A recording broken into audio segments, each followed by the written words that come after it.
Graças e paz, irmãos e irmãs, sejam todos e todas bem-vindos e bem-vindas para mais uma leitura comunitária do Evangelho de Marcos, onde Deus tem nos conduzido nessas reflexões, nessas leituras, e tem sido uma bênção, né? Deus tem comunicado verdades aos nossos corações por meio desse curto evangelho que a gente tem feito dele longo, né? Estamos no capítulo 11. No episódio anterior a gente falou da entrada triunfal, eu volto para falar um pouquinho, mas antes, boa noite, Fernandinho, boa noite, Renato. Boa noite, meu amigo Wagner. E eu me sinto muito honrado nessa noite. Hoje é glória. Eu me sinto honrado. Gente, eu me sinto honrado, porque eu estava como os que sonham, eu já não sabia mais o que era partilhar da mesa, sabe, junto com meu irmão, sobre a palavra de Deus. Exato. Meu Deus. Exato. Do céu. Que inclusive o nosso irmão aparecido aqui apareceu mais velho, né? Porque fez aniversário esses dias, né? Foi. Quem tá assistindo aí fala assim: parabéns, Rabinato. Faz tempo já tem mais mais de 10 2 semanas. Tem 11 dias. É porque tá né? assumido dessa mesa, então por isso que o Fernando tá falando isso, né? Desta mesa que eu tô falando. Dessa mesa. Mas na comunidade Desta mesa o só. homem tá presente. Estamos aí, né? Boa noite, Boa Fernando. Boa noite, Wagner. É Good sempre night. bom estar aqui com vocês. Eu também já estava com saudade, né? A gente gosta muito de fazer essa leitura comunitária. Eu espero que hoje, como sempre, Deus seja generoso com a gente e nos edifique. Amém. Ele sempre é. Dependesse de nós, estava enrolado. Na correria do dia a dia de cada um de nós aqui, misericórdia, né? Mas é isso, meus manos. Vamos orar, depois a gente faz a leitura, a gente faz um comentário do que foi o nosso último episódio. Convido os irmãos a assistirem o último, mas vamos orar. Mano, faz as honras, já que você está aqui. Ore por nós. Deus bendito, nós te agradecemos, Senhor, pela sua bondade, Sim. pela sua fidelidade. Amém. E pelo seu infinito amor, Senhor. Obrigado, Nós Jesus. podemos hoje sentarmos aqui à mesa com os meus amigos para nós podermos fazer essa leitura comunitária, Senhor. Eu lhe peço que o Senhor nos receba na tua presença de uma forma específica, Senhor. Porque também nós intercedemos pela família que está enlutada neste dia, do Paulinho, da Rose, que a bênção do Senhor esteja sobre eles, que o Senhor conforte o coração deles, que esse nosso pedido possa fazer com que o Senhor venha intervir, Senhor, na família dos nossos irmãos. Amém. E eu lhe peço que o Senhor os fortaleça, toda a família dele, todos os familiares, Senhor. Mas enquanto nós estivermos aqui, nós pedimos que o Senhor nos ajude, nos dê direção, nos abra o entendimento, nos surpreenda como o Senhor nos tem surpreendido diante do texto de Marcos, que é riquíssimo, Senhor. E que o Senhor possa edificar aquele que vai nos ouvir posteriormente e nos edificar, Senhor. Amém. E por isso nós lhe agradecemos. Amém. Amém, muito bem, muito bem. E bem lembrado, né? Interceder pela nossa irmã Rose, que se despediu do seu pai hoje, né? A Thaís e o Paulinho, toda a família. Que Deus conforte o coração dos nossos irmãos, né? A gente praticamente acabou de chegar de lá, passamos só em casa rapidinho. Que Deus os abençoe. Mas vamos lá. Nós estamos no capítulo 11 e no último episódio nós falamos então daquilo que a teologia, que o texto bíblico apresenta, né? Os títulos das nossas Bíblias apresentam como a entrada triunfal de Jesus, né? Mas me parece um tanto quanto triunfalista esse título, né? Porque não é tão triunfal essa entrada, é uma entrada simples, né? A gente comentou isso. É contrário ao que os imperadores faziam. Os imperadores gostavam de um cavalo, né, bem bonito, um séquito de seguidores, um cortejo, né, de gente. E Jesus, então, ele, como a gente já disse em outros momentos, ele é subversivo ao status quo do seu tempo, né? Aquilo que estava posto, aquilo que a religião e o que a política tinha estabelecido já. E Jesus, então, entra num jumentinho, né? Tem toda uma história aí que Jesus orienta os seus discípulos a buscarem o jumentinho na porta da cidade, orienta se alguém reclamar, fala, não, é o mestre que está pedindo, e é isso que acontece. De repente, Jesus então está já montado nesse jumentinho e está entrando em Jerusalém com um público louvando a ele, colocando galhos, né, cortado do campo, colocando seus mantos no chão e saudando Jesus com Hosana, bendito que vem em nome do Senhor. Bendito é o reino vindouro do nosso pai Davi. Hosana nas alturas. Esse povo que acolhe Jesus, que celebra Jesus, que clama por Hosana, é aquele que aguarda a vinda do reino de Deus, do Messias, né? E que tem reconhecido em Jesus esse Messiado, né? E o Hosana é um pedido de ajuda, né? Então a gente percebe que essas pessoas que estão celebrando essa entrada de Jesus são esses vulneráveis, aqueles que precisam de ajuda, aqueles que precisam de socorro, né? E é interessante que eles chegam até Jerusalém e dirigem-se ao templo. Ele não vai para outro lugar, eles dirigem-se ao templo. E o desfecho do texto ali, o Evangelho de Marcos vai dizer que Jesus observa tudo à sua volta, mas como já era tarde, ele foi para Betânia com os 12. Eu acho curioso esse desfecho porque assim, ele deu uma escaneada no ambiente. Ele olhou o ambiente e falou, não, está tarde para aquilo que eu tenho que fazer nesse lugar. Vamos descansar e amanhã eu volto. E esse amanhã eu volto é o que nós vamos ler hoje e vamos explanar um pouquinho mais hoje sobre esses eventos de Jesus quando ele chega então em Jerusalém para essa sua última semana, né? Última semana de vida. E aqui é onde se encerra o ministério terreno de Jesus, dando entrada na cidade de Jerusalém. Então, capítulo 11, versículo 12. A purificação do templo. Jesus purifica o templo. Eu convido você a acompanhar aí a leitura, né? A ouvir, a ler comigo. No dia seguinte, quando estavam saindo de Betânia, Jesus teve fome. Vendo à distância uma figueira com folhas, foi ver se encontraria nela algum fruto. Aproximando-se dela, nada encontrou, a não ser folhas, porque não era tempo de figos. Então lhe disse, ninguém mais coma de seu fruto. E os discípulos ouviram-no dizer isso. Chegando a Jerusalém, Jesus entrou no templo e ali começou a expulsar os que estavam comprando e vendendo. Derrubou as mesas dos cambistas e as cadeiras dos que vendiam pombas, e não permitia que ninguém carregasse mercadorias pelo templo. E os ensinava dizendo, não está escrito, a minha casa será chamada casa de oração para todos os povos? Mas vocês fizeram dela um covil de ladrões. Os chefes dos sacerdotes e os mestres da lei ouviram essas palavras e começaram a procurar uma forma de matá-lo, pois o temiam, visto que toda a multidão estava maravilhada com seu ensino. Ao cair da tarde, eles saíram da cidade.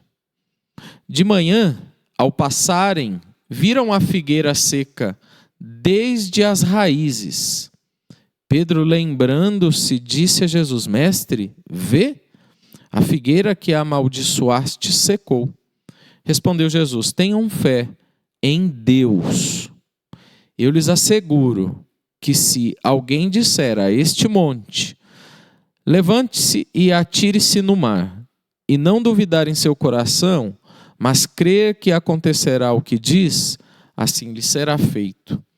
Portanto, eu lhes digo, tudo que vocês pedirem em oração, creiam que já o receberam, e assim lhes sucederá. E quando estiverem orando, se tiverem alguma coisa contra alguém, perdoem-no, para que também o Pai Celestial lhes perdoe os seus pecados. Mas se vocês não perdoarem, também o seu Pai que está nos céus não perdoará os seus pecados.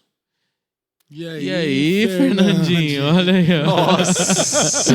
Eu recebi o sinal divino, entendeu? Parecia um... Toca pro 10 agora. Parecia um coral gregoriano agora aqui, né? Ó, Só faltou a coisa primeira, bonita, segunda, terceira e quarta voz, né? Já viu o coral gregoriano Já, cantando lindo. ao vivo? Ao vivo, não. Rapaz, eu vi lá no Mosteiro de São Bento, em Vinhedo. É bonito, né? E os homens me cantam cedo, 5 horas da manhã, 5h30, rapaz. É uma legal. coisa. Tem 2 horários, eles chamam de véspera, né? Que eu acho que é essa parte bem de manhãzinha. Aham. E no final da tarde. É bonito, meu. É bonito. Acompanhado de órgão.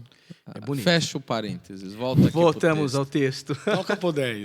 né? Foi falar de canto gregoriano, né? Pronto, toca pro 10.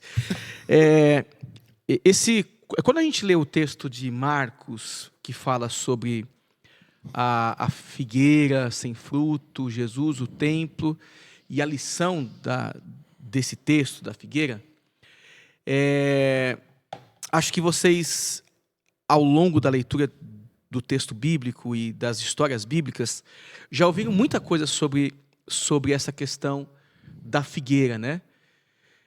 Mas eu quero, de uma forma macro, aqui pensar numa ideia que está presente em toda essa história, que ela ilustra um fato. Sim. Ela ilustra um fato. E qual que é o tema central? O fato da figueira não produzir fruto. E se ela ilustra, ela representa um grupo de pessoas, ela representa, aqui nesse sentido, nesse contexto, Israel, o povo hebreu, o povo judeu, que é um povo religioso e um povo que não vive conforme a sua religiosidade. Então esse é o pano de fundo que a gente vai trabalhar aqui nessa noite, nesse dia, nessa tarde, nessa ou nessa madrugada que você, depende da hora que você estiver assistindo conosco. Mas tudo começa com Jesus tendo fome. Jesus passa por um momento normal, de fome da vida, né? Jesus, que é Jesus, também tem fome, né? Ele é humano, carne e osso, ele tem fome. E ele vai olhar para uma figueira que produz abacaxi? Não, que produz figo. E toda figueira que está prestes para produzir frutos, ela tem uma folhagem grande. É como se as folhagens dela anunciasse o fruto que está pronto para ser colhido. Aí Jesus chega com seus discípulos, ô Pedro, ô João, vamos comer figo, vamos, porque a árvore tá cheia de folha. Logo, eu tenho fome. Então eu olho para aquilo que pode me saciar, eu vou até a árvore para resolver um problema pontual meu. Jesus tinha um problema, se é que nós podemos dizer problema. Uma necessidade. Ele tinha uma necessidade. Então, nesta necessidade, ele olha para uma árvore que é um recurso para resolver a sua necessidade imediata. Sua fome. A sua fome. Sua fome. Recurso natural. Um recurso natural. Só que ela não produz fruto algum. Ela é uma árvore com uma folhagem linda, com uma folhagem carregada, que anuncia algo que ela não possui. Que ela diz, olha, eu sou uma possibilidade. Aí quando chega lá a pessoa doida para resolver a sua situação, não tem nada de possibilidade nisso. Então esse é o pano de fundo. Sim. Porque Jesus olha para algo que poderia suprir a sua necessidade, só que ele se espanta porque ao chegar, e a palavra espanto é por minha conta, ao chegar diante da árvore, a árvore é apenas carregada de folhas. Não possui fruto algum. Só tem enfeite. É é fake news. É fake, é isso aí. É fake. É nota de R$3. É a possibilidade, Jesus vê a possibilidade de trazer solução que ela não possuía. E que, na verdade, ela deveria produzir o que ela anunciava. O propósito de uma figueira é dar figo, dar fruto. Nesse caso, ela não estava dando. Então, é legal ter essa ideia em mente, porque o ensinamento de Jesus, do Evangelho, nesse texto, vai para além do fato em si, que é uma árvore com folhas que não dá fruto. Uhum. Isso aí é só o que o Fernando falou, é a ilustração, é a metáfora do ensinamento de Jesus daqui para frente, daquilo que a gente leu, daquilo que ele vai fazer no templo. A gente que cresceu na igreja pentecostal, a gente sabe que a gente ouviu por muito tempo assim, olhar para a figueira. Por quê? A figueira representa Israel, né? Representa o povo judeu. E nesse caso especificamente representa ali o templo, representa a religião de Israel, né? Então acho que é legal essa ilustração toda, essa explicação toda que o Fernando traz, para a gente ter isso em mente, porque o texto que nós lemos começa falando da figueira e vai terminar falando da figueira com lições de oração. Né? Uhum. Quais as relações que isso aí tem? Nós vamos chegar lá. É muito interessante a relação que é feita com a figueira e essa coisa que o Fernando traz, porque a gente precisa perceber que toda essa questão não vai desdobrar naquilo que às vezes as pessoas vão entender como que se alguém que não possui frutos seria amaldiçoado, né? É uma coisa que não tem nada a ver com o texto. Não. Porque o que Jesus esperava que a figueira Israel produzisse não era o fruto, era o que eles faziam e por que não gerava fruto. A ideia é porque eles criaram um mecanismo, né? O templo se tornou um mecanismo de se ganhar alguma coisa e não produzir de fato o que era esperado que o templo produzisse. Então, era como que se a figueira escondesse alguma coisa que ela estava produzindo que não era figos. Era qualquer outra coisa. Então, o templo era esse mecanismo religioso, ele era disfarçado. Então, era alguma coisa que eles queriam parecer ser, mas, na verdade, eles eram outra coisa. Então, o problema com Jesus não é alguma coisa que não dá fruto de forma natural. Uhum. E não se faz referência ao fruto como dizendo assim, você precisa frutificar, salvar almas e coisas desse tipo, e ainda cantam aqueles hinos da harpa, posso tendo as mãos vazias com Jesus me apresentar, e as pessoas já ficam aterrorizadas, né? Uhum. Poxa, eu preciso dar fruto, desesperada, e aquela coisa toda. Não é isso. Aqui é outra coisa que Jesus está falando. Aqui é um sistema que Jesus está amaldiçoando. Não é em si o fruto e o não fruto. É a aparência de alguma coisa que eles não querem ser, mas eles querem parecer, eles querem disfarçar. É a hipocrisia, né?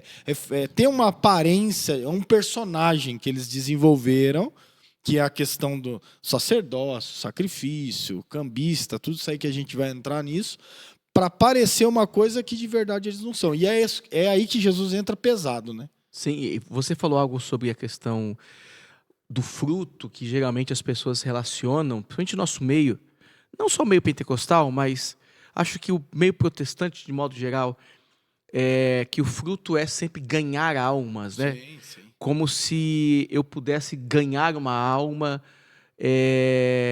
pela minha própria sabedoria ou capacidade humana. Acho que Paulo já resolveu isso há muito tempo, né? Dizendo que um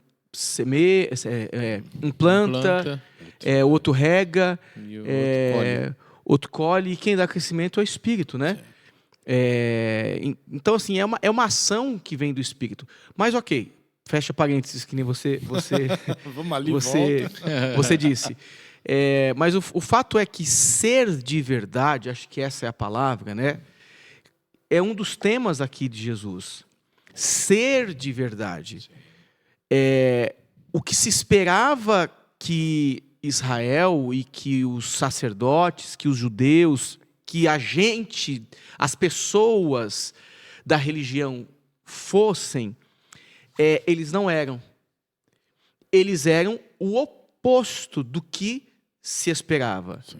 Eles eram essa composição de mentiras, essa composição de violências que, na verdade, eles justificavam toda a violência praticada, todo o abuso praticado em nome da religião, em nome da prática judaica, e isso era, então, suficiente para eles não serem frutíferos, como aquela figueira não era. Porque o que as pessoas esperavam é que eles pudessem aliviar, que eles pudessem ser um sinal de esperança, um sinal de consolação.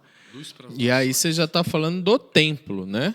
Você já deu o salto ali da ilustração para o templo. Eu não quis dar esse salto, mas é porque está tudo correlacionado. Sim. Não tem como você ler aqui a questão da figueira só numa perspectiva escatológica, falando que esse texto aqui aponta para Israel, para o não florescimento de Israel, para as árvores, as folhas de Israel, e quando acontecer isso, é um sinal da vinda de Jesus, como as 4 vacas vermelhas lá, os bezerros lá vermelho, que vai reconstruir o templo, que se não sei, ruiva. as ovelhas, as vacas ruivas, né? Não tem assim que o pessoal tá tudo apavorado e olhe para o sinal agora que aconteceu, os novilhos lá que foram produzidos em laboratório, por isso que saíram assim, né? E houve uma matéria indicando que agora a reconstrução do 3º templo de Jerusalém, e agora Jesus vai voltar, porque está tudo que foi dito está acontecendo, tal. Em 3 dias. Exatamente. E assim, Israel está em festa. Derruba, que ele gosta de derrubar templo. E Israel está em festa por conta disso. Só que aí a igreja ignora que Israel está em festa porque para eles agora o Messias vai vir. E a igreja está celebrando isto. A igreja está celebrando isso. Para os israelitas, para o judeu, eles estão aguardando a reconstrução do templo, logo a vinda do Messias. Então a igreja entra nessa celebração, sem entender o que eles estão celebrando, a expectativa deles. É certo ou errado? É a religiosidade deles, é a forma deles acreditarem. Só que eu, como igreja, entendo que Jesus já veio. Jesus já está posto, ele já está entre nós. Já está voltando. Já veio, Já está voltando. Mas voltando ao texto, então o texto ele não pode ser desassociado do que vem pela frente, que é a questão do templo. Não, foi isso né? que eu quis dizer quando eu disse assim, você já está ilustrando um pouco do que era o dia a dia, o cotidiano do templo, né? Quando você citou algumas coisas aí do cotidiano, do que acontecia, de como que os religiosos agiam. Então a gente já está caminhando da ilustração para o fato em si, que é a vida do templo no até tempo porque de Jesus. A figueira, ela, no período que Jesus está aqui, possivelmente, eu até anotei, porque minha cabeça do jeito que está hoje, ou quase sempre, esse momento, esse tempo aqui, é em torno de abril e maio. E as figueiras, elas produziam frutos a partir, elas floresciam a partir de junho a setembro, ou junho, julho. É um botânico nato esse homem, você tá maluco? Isso não sou eu, é história, os livros de história que falam isso aí. É um botânico. Mas o fato é que ela está frutificando em um tempo que não é próprio da sua estação. Entendi. Florescendo. Ela está florescendo no tempo que não é próprio da sua estação. Mas pelo fato de florescer no tempo que não é próprio da sua estação, Jesus pressupõe que tem figo. Sim. Se você demonstrou folhagem, Israel, Pra ter filho. Tem que ter fruto. cadê o seu fruto aqui, Israel? Aí ele olha para o templo. É isso aí. Sim, então, É o então tempo você que já dá a percebe resposta. que há a própria metáfora em si já coloca algo fora da lógica, né? Totalmente. Então você tem alguém florescendo fora do tempo e você tem uma expectativa fora do tempo, Fora do tempo. mas baseado na aparência, mais uma vez. Então, se a gente está olhando e a gente entende que quando floresce vai dar fruto, então se ela floresceu no tempo errado, então tem alguma coisa errada. E é o que Jesus vai vir condenando, né? Que é o escritor coloca a ideia da figueira e já coloca o que Jesus traz e o que ele causa dentro do templo quando ele entra, quebrando todas as mesas, chutando geral. E antes dele entrar, a frase dele é muito emblemática e pesada, né? Que ele fala assim para a figueira: ninguém mais coma do seu fruto. Se isso ilustra o templo está contaminado. O templo perdeu o seu propósito. Ele floresce, né? Ele tem vida ali, tem movimento, tem comércio, mas para o propósito dele já perdeu na base, porque, por exemplo, o templo tinha o pátio dos gentios. E o pátio dos gentios era para quem? Para os gentios. Nós estamos às vésperas de que festa aqui em Jerusalém? Páscoa. Os povos iam até lá. Os gentios iam até lá para receber a bênção do Deus dos judeus. E eles não tinham nem lugar no lugar que era reservado para eles. Porque os cambistas tinham tomado conta.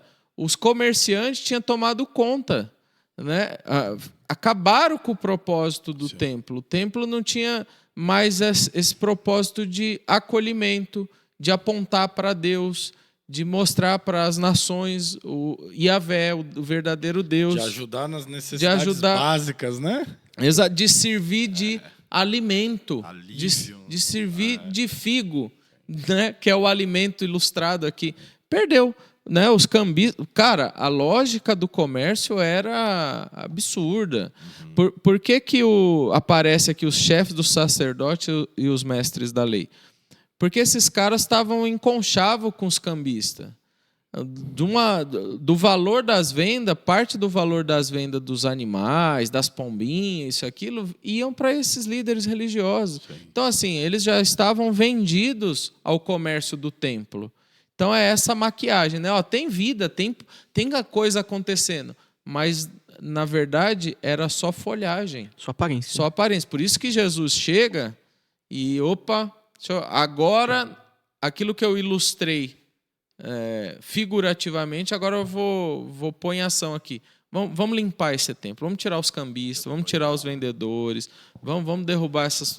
Vamos parar com o comércio aqui dentro. O que é legal a gente lembrar é que as pessoas vêm de muito longe, como o Wagner acabou de dizer. E as pessoas não levavam os animaizinhos, né? Até pela dificuldade de distância, de locomoção e coisas desse tipo. Então a pessoa levava o dinheiro e para chegar lá, ela precisava comprar os animais para o sacrifício. Então, quanto que custa uma pombinha? Ou talvez, eu tenho reais aqui e as pombinhas são vendidas em dólar. Então, a gente faz o câmbio, né? E, na verdade, essa é a lógica da coisa. Era para ser uma coisa natural. De tipo assim, a gente troca o dinheiro, você compra a pombinha e vai para o sacrifício. E aí você oferece o seu culto a Deus de onde quer que você esteja. Só que aí a coisa começa a tomar uma proporção estranha. Por quê? O câmbio fica muito caro, os animais ficam mais caros ainda. Tem gente dizendo, em alguns dos textos que eu li, o cara disse que uma pombinha chegava a custar 1 denário, que era o valor de um trabalhador muito bem pago do dia inteiro trabalhado, e quase ninguém tinha esse dinheiro à disposição.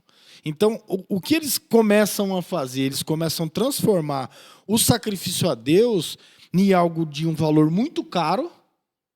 Sendo assim, eles estão ganhando muito dinheiro, mas eles estão excluindo a fatia da sociedade, que não tem dinheiro.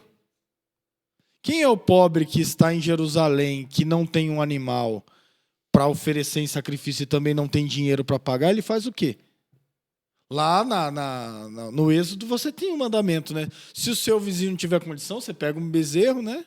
E aí você chama ele Corta. e divide. E a gente celebra a Páscoa junto. Mas aqui você não celebra mais junto. Você celebra no templo.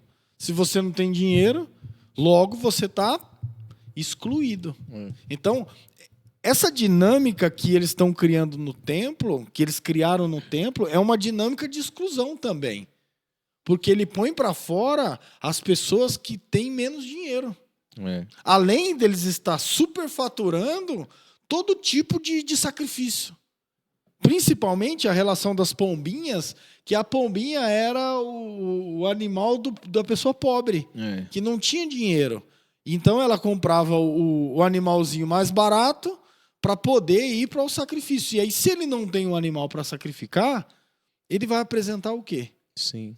Se ele é um leproso que vem doente, que também está excluído da sociedade, não tem dinheiro para trabalhar e, vamos supor, foi curado, como é que ele apresenta o sacrifício se ele não tem dinheiro também? Então, além do problema de você criar toda essa superfaturação, você está excluindo as pessoas de terem acesso à presença de Deus.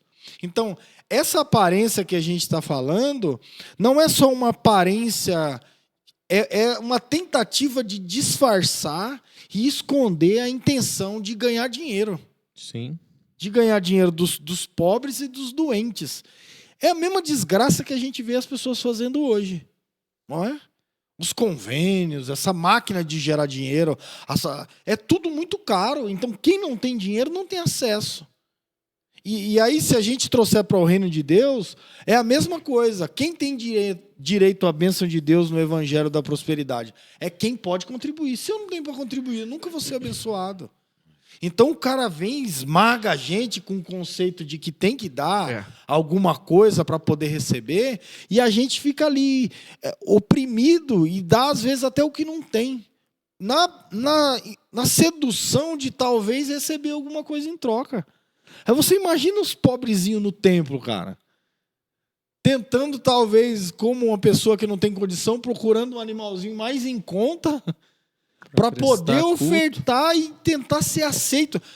Você vê a ação demoníaca e uma barreira que se é posta entre os gentios, os judeus e as classes, né, ou duas classes que se tinham, mas a separação da presença de Deus, isso é algo totalmente perturbador. Por isso que Jesus entra quebrando tudo. Por isso que a demonstração do que Jesus fez é uma tentativa de tentar quebrar o sistema. Sim. De tentar fazer com que as pessoas parem com aquilo. Então você vê a lógica aí embaixo. Por isso que os caras tentam matar Jesus mesmo, né? Porque Jesus entra para tirar o lucro dos caras. Eu penso, você falando todas essas coisas, Renato, que a hipocrisia sempre foi um tema tratado por Jesus em muitas passagens. Muitas passagens. A falta de compreensão de como se comportar, de como agir diante das mais diversas situações que os discípulos às vezes enfrentavam e eles não compreendiam. Poxa, como que você trata o jovem rico de um jeito e trata o pobre cego Bartimeu de um outro jeito? Como você trata o jovem rico de um jeito e trata a criança de um outro jeito? Então, essa hipocrisia que acaba censurando pessoas e limitando acessos é o que a religião fazia. Então, essa experiência religiosa limitante não é a experiência do reino de Deus. Porque, à medida que o texto vai, então, acontecendo, e Jesus vai dizendo, olha, vocês não podem... a figueira, você está amaldiçoada, você a partir de agora não vai mais produzir frutos, tal. E aí ele entra no templo e vê novamente um templo, me parece que comercialmente falando, frutífero não, frutífero, né? Sim. Comercialmente falando, aparentemente frutífero, cheio dessas folhagens que representam esse pseudo-sucesso. esse sucesso pragmático para aquilo que se faz, que é justamente eu tenho muitos clientes que vêm de fora, eu tenho muita ovelha, eu tenho muita pomba, eu tenho muita oferta, tenho muito sacrifício, só que aí eu torno tudo isso limitante. E o sinal de Israel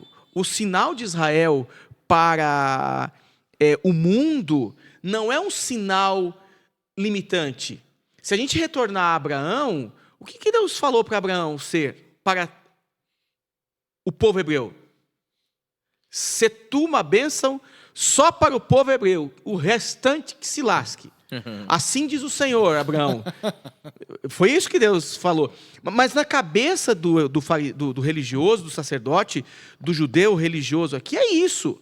E na cabeça dos protestantes do século XXI, é isso também.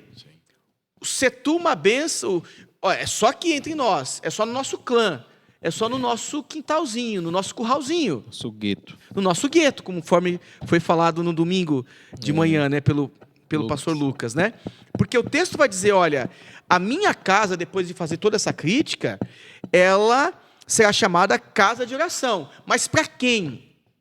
Para todos os povos. Para todos os povos, não é para todos os judeus prosélitos.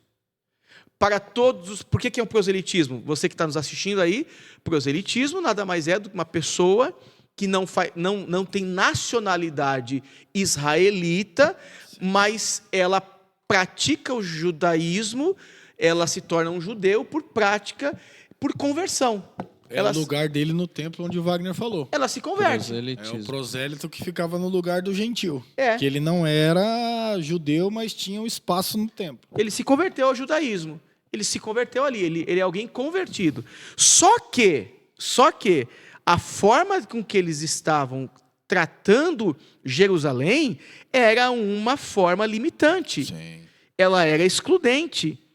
Excludente pela prática com que eles experienciavam as suas religiosidades. E isso que acho que é o ponto, o aspecto central aqui desse texto, da gente fazer essa reflexão a respeito de nós mesmos como igreja, como cristãos, se nós geramos uma espiritualidade, uma religiosidade limitante para o outro. Sim. E é sempre isso, uma espiritualidade limitante para o outro, porque a quantidade de degraus que eu coloco aqui, para a pessoa poder trilhar e subir a minha escadinha, não dá conta da vida. Porque parece aquela escadaria chinesa lá que tem que subir não sei quantos quantos degraus são lá? São... Eu sei que quem vai não volta. Não, eu acho que a grande questão, a grande questão do texto e principalmente dessa ideia é você perceber que Jesus tenta demonstrar, Jesus não, o escritor tenta demonstrar para a gente essa lógica de que o movimento feito dentro do templo não é um movimento que atende aquilo para que o templo foi feito. Então, de forma natural, era para o templo suprir a necessidade das pessoas. A necessidade de uma oração, a necessidade da presença de Deus, a necessidade do culto. De forma natural, como Wagner fala, orgânica. Que foi feito para isso. Mas o que eles transformaram o templo foi em um lugar de muito dinheiro. Mas muito, não era pouco. Eu imagino que era muito dinheiro. Mecânico, não era mais orgânico. Era um mecanismo e bem estruturado que fazia com que esses sacerdotes, esses escribas tivessem esses conchavo, né? Vamos ganhar dinheiro. Achamos um meio de ganhar dinheiro. Então, para se manter isso, a gente precisa enganar o povo. Então, a gente dá um jeito de enganar, cria um mecanismo e a gente vai lucrar muito. Então, com isso, a gente percebe que eles se tornam essa árvore que não produz fruto. E é isso que Jesus amaldiçoa. É isso que Jesus quer que pare de frutificar. Que nunca mais ninguém coma nada. Não é que Jesus está olhando para um templo e está dizendo que o templo não é mais para produzir nada. Jesus está dizendo para o sistema, esse mecanismo de gerar dinheiro, recursos para essas pessoas e excluir os outros do culto. É isso que Jesus quer que pare, porque Jesus quer que o culto, o lugar do templo, seja um lugar de oração para todo mundo. Para todos os povos. Então aí ele quebra essa ideia nacionalista dos judeus, né? Que o culto o templo é nosso, é do povo judeu. Jesus já dá aqui, já tira toda a ideia deles de exclusivismo. Ele diz para todos os povos, não é só para vocês. E por isso eles ficam doidos. Eles querem matar Jesus. Né? Jesus vai ofendê-los. Exato. Vai tirar deles, né? Exato, vai tirar a fonte de lucro deles. Né? Eles ganham sem fazer nada mais, porque eles são aqueles que ostentam, aqueles que mantêm, aqueles que são ovacionados pelo povo, aqueles que são admirados pelo povo. O cambista passa dinheiro para ele, o vendedor da pombinha passa dinheiro para eles. Eles mantêm a pompa, né? Aí eles falaram, opa, a gente precisa... O evangelista traz a informação para a gente no versículo 18, que eles começam a procurar uma forma de matá-lo. Porque eles temiam ele. Opa, ele está acabando com a nossa fonte de lucro. Qual que é a reputação que Jesus cria aqui para eles, Wagner? Jesus diz, olha, vocês aí, ó, sacerdotes, escribas, vocês fizeram da minha casa um covil de ladrões, salteadores. Desculpa, pode voltar agora. Exato. E aí, isso daí...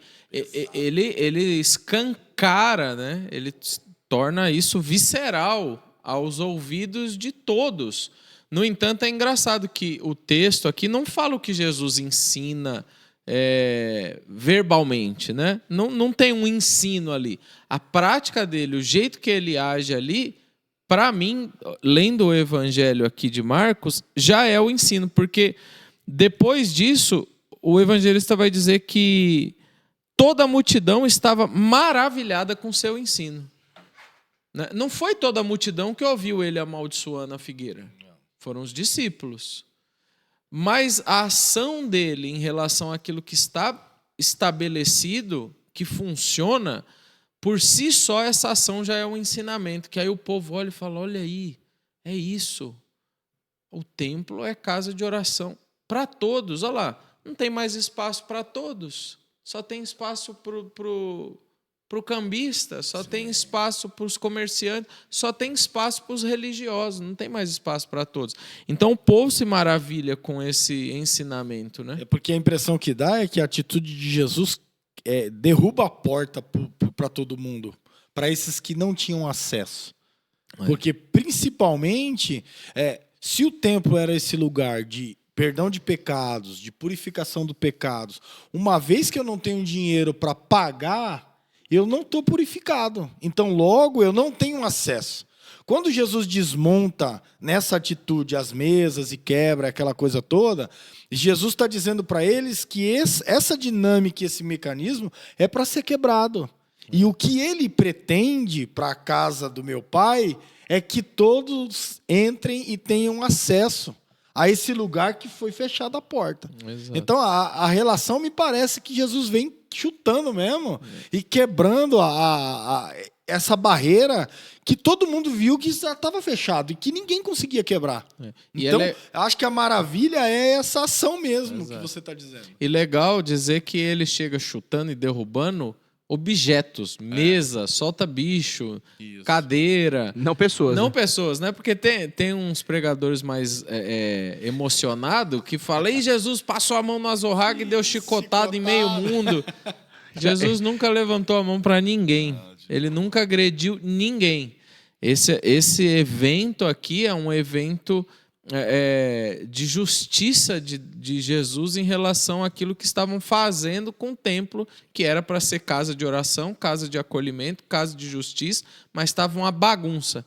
Então, diante dessa impureza, dessa profanação, Jesus tem essa reação, mas com o sistema, não com as pessoas em si.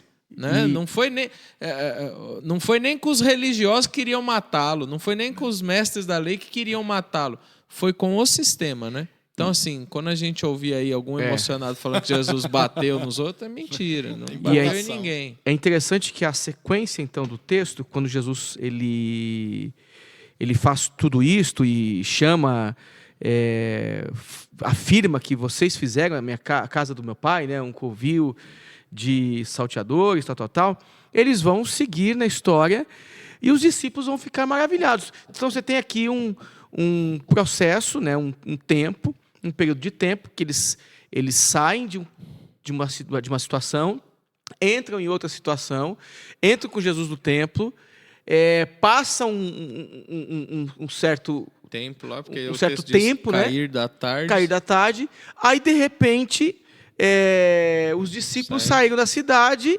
e, passando pelas portas, viram que a figueira estava seca desde a raiz. Então, os discípulos viram, na verdade, a condição real da figueira.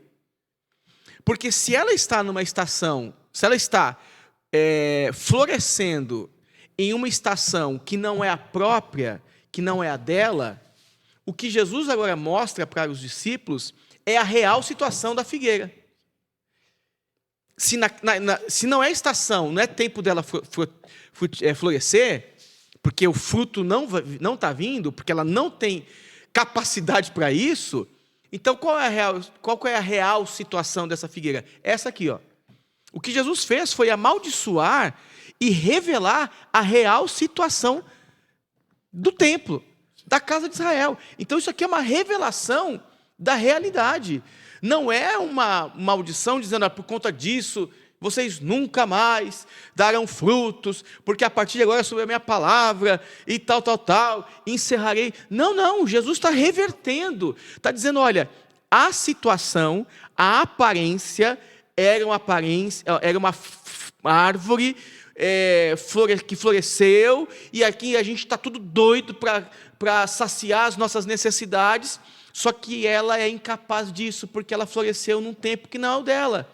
Ela está num lugar que não é o dela. Ela está fazendo coisas que não pertencem a ela nesse tempo.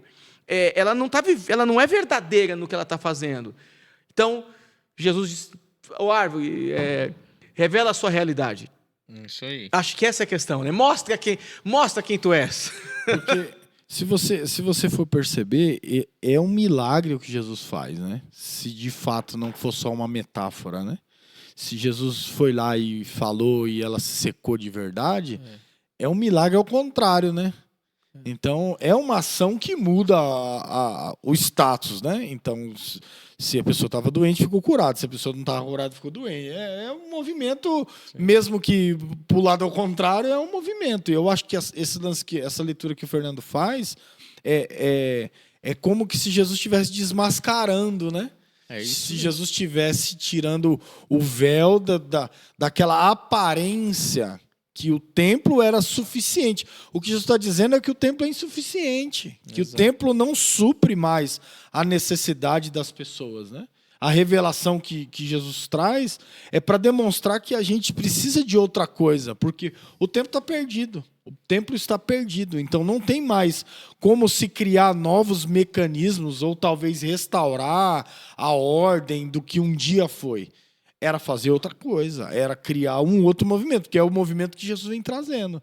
Não pautado nesse reino, nesse templo, mas é aquela ideia de destruir aquilo dali mesmo e começar uma outra coisa, né?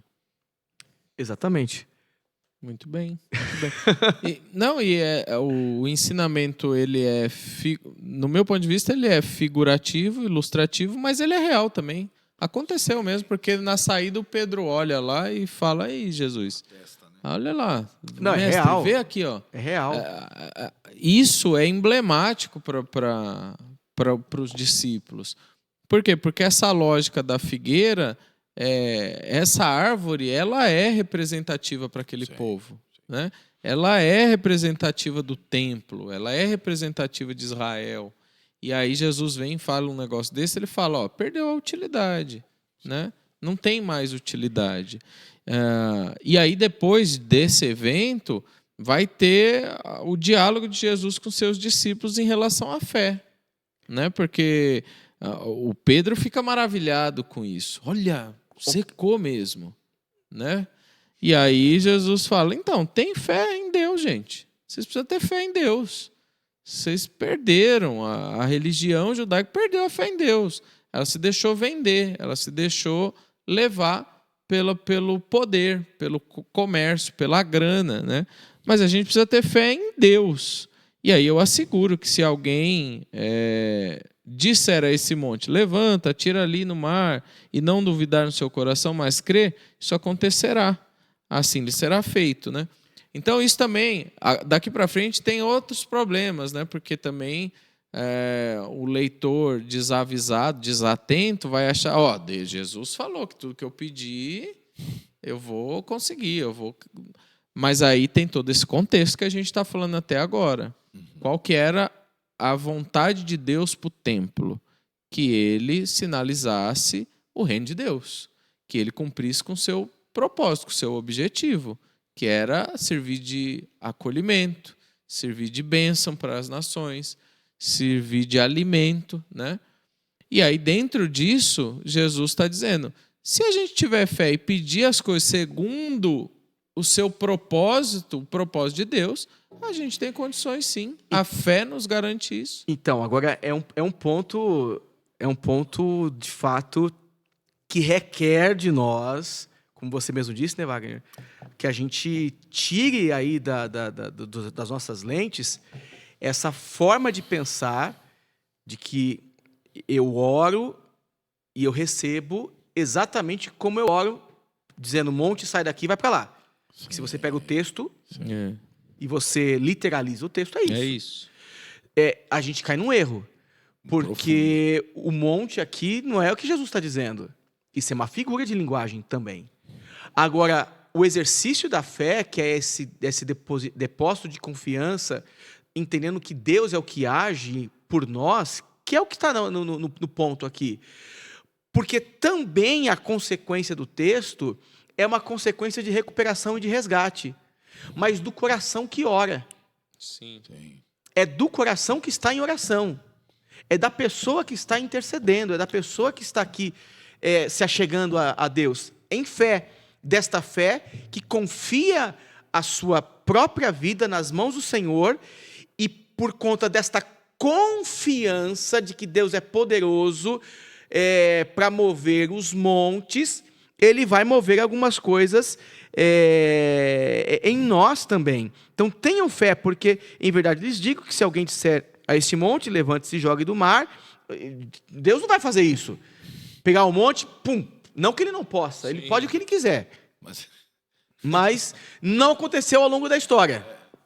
Nenhum monte foi transportado de um lado para o outro. Nem Jesus jogou o Monte das Oliveiras dentro do... Não. Só que interessante, né? Que essa mistura agora de fé com oração, então entra uma fé que acredita e coloca em Deus o poder de atuar, sim. Mas ao mesmo tempo a sequência é, quando vocês estiverem orando, e se tiver alguma coisa contra alguém, perdoe, para que o Pai de vocês, que está nos céus, perdoe as ofensas de vocês. Aí tem uma inferência aqui redacional de tradução. Mas se vocês não perdoam, também o Pai de vocês, que está nos céus, não perdoará as ofensas de vocês. Tal, né? O que eu acho legal é que nessa leitura que o Fernando está fazendo, você consegue enxergar a lógica do templo fora da jogada. É isso.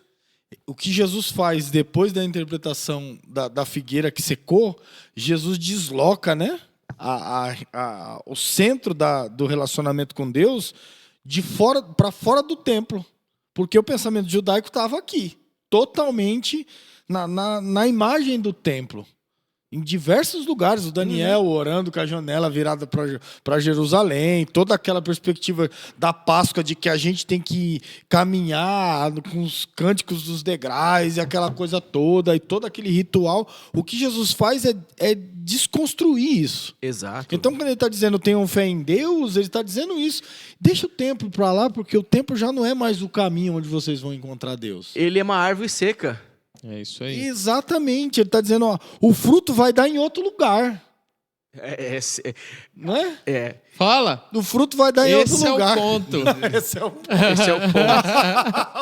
É a frase Essa é dele. a frase dele. Vamos escrever. Esse Vai, é Fernando. o ponto. A ideia Ele quase interessante falou. é essa. Ele pensou antes. Ele disse um pouco antes.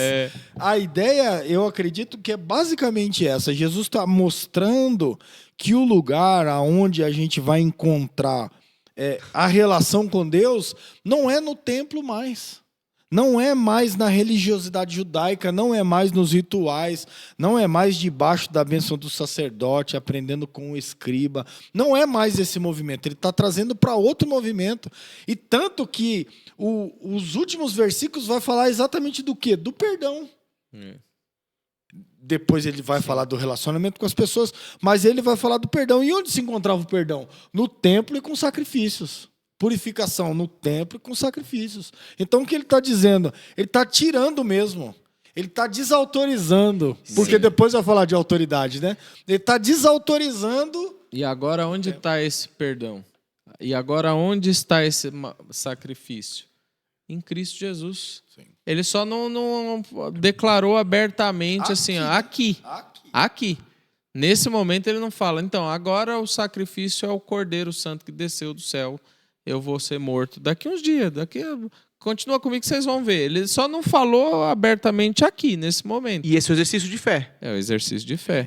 Essa fé que, se você tiver tamanha fé, você vai dizer para o monte, está dizendo, é a confiança que você deposita nele, que é uma atuação que parte dele e que acontece em nós. Atravessa esse eu transformado agora. E nesse atravessar desse eu transformado, você é capaz de viver a experiência fora das estruturas que se tornaram um covil de ladrões. Não tem mais essa representação de poder, ao ponto de que o perdão das ofensas acontece agora no pedido de perdão um com o outro, não no sacrifício e nas ofertas entregues no templo. Aí o ponto é esse. E esse é o ponto. Esse é o ponto. O que eu Ele acho, faz um resgate do Pai Nosso aqui, né? O que é muito legal aqui, que eu acho, é você perceber que essa imagem da montanha sendo jogada no mar é sempre aquela imagem que a gente põe sempre com a dificuldade, né? Então, mas se você pedir para que a montanha seja jogada dentro do mar, Deus pode fazer, então Deus pode resolver todos os seus problemas. Mas acho que o maior problema que a gente tem aqui do texto é o problema religioso do templo. Como é que a gente muda uma mente religiosa e coloca ela dentro do reino de Deus? Esse, para mim, aqui é o impossível do texto. Uhum. É o problema mais difícil que a gente tem construído aqui dentro desse contexto que a gente está lendo. Pastor, mas eu não posso orar pelos meus problemas? O texto não está dizendo.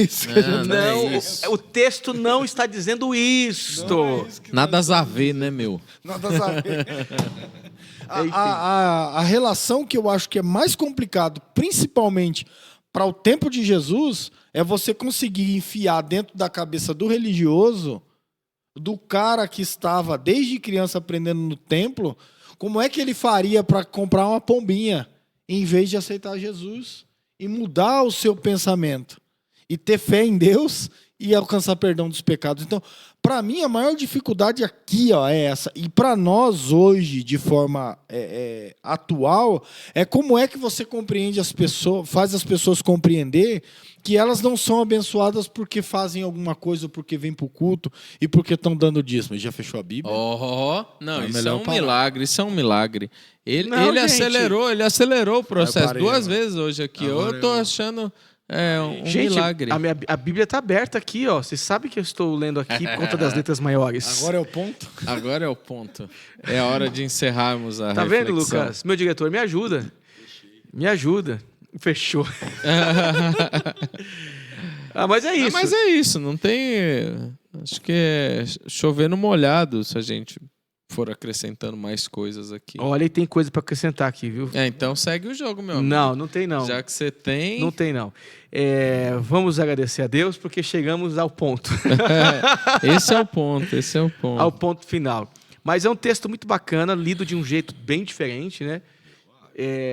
Que se tradicionalmente se lê esse texto, olhando para uma aplicação apenas no texto e sem as fantasias, né, que se cria em torno do texto, as imagens escatológicas se cria.